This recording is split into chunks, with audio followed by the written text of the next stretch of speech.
Good morning सर्वांना। आणि त्रिशा सकाळी सकाळी फूल घेऊन आली होती माझ्यासाठी आणि ती घडी घडी ना माझ्या केसांमध्ये लावत होती, तर मी तिला पहा कसं फूल लावून दिलं।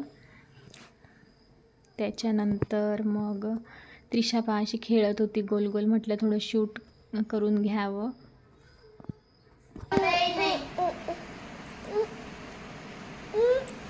काय घेतलं तू? दे दे। हा तिती माझी टिटी काढून टाकली तू। तर ना त्रिशाना माझी टिकल्या काढते, अजून क्लेचर कानातले सगळं ओढते। आता ती काहीच राहू देत नाही। आणि इकडे त्रिशा आहे ना वाटीमध्ये चहा पित होती, म्हणजे तिचे पप्पा ना वाटीमध्ये चहा पिताना मग ते थोडंसं एक घोट उरून ठेवले, तर मग ती पित होती। त्याच्यानंतर मग पहा कशी म्हाताऱ्या बायांसारखी बसते ती अशी मोबाईल घेऊन। तर खूप भारी वाटतं। कधी ना पहा ती खाली पाय ठेवत होती, कधी आजूबाजूला मोबाईल ठेवत होती। मला खूप छान म्हणजे वाटत होतं आणि हसू पण येत होतं त्रिशाचं।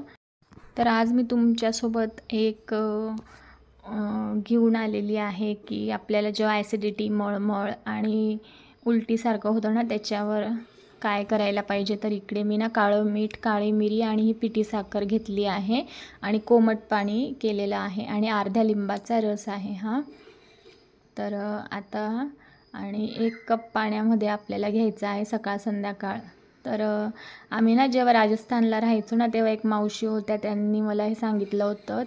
तर मी 2-3दा घेऊन पाहिलं ना, लगेच फरक पडतो। आपल्याला जर मळमळ होत असेल ना आणि ॲसिडिटी, कधीकधी पोटामध्ये जळजळ होते आणि आता हे पावसाच्या वातावरणामुळे खूप होतं, तर हे ना तुम्ही लहान मुलांना पण देऊ शकता। उलट्या होत असतील, अपचन झालं असेल, तर त्याच्यावर खूप छान म्हणजे फायदा करतं हे पाणी। तर तुम्ही नक्की ट्राय करून पहा। आणि काळी मिरी असतेच आपल्या घरात, सगळ्या घरातल्याच वस्तू याच्यात वापरल्या आहेत, तर खूप फायदा होतो याच्याने, लगेच फरक पडतो। तर बस हा होता आजचा माझा छोटासा मिनी ब्लॉग। कसा वाटला सांगा कमेंट्स करून। भेटूया पुढच्या व्हिडिओमध्ये।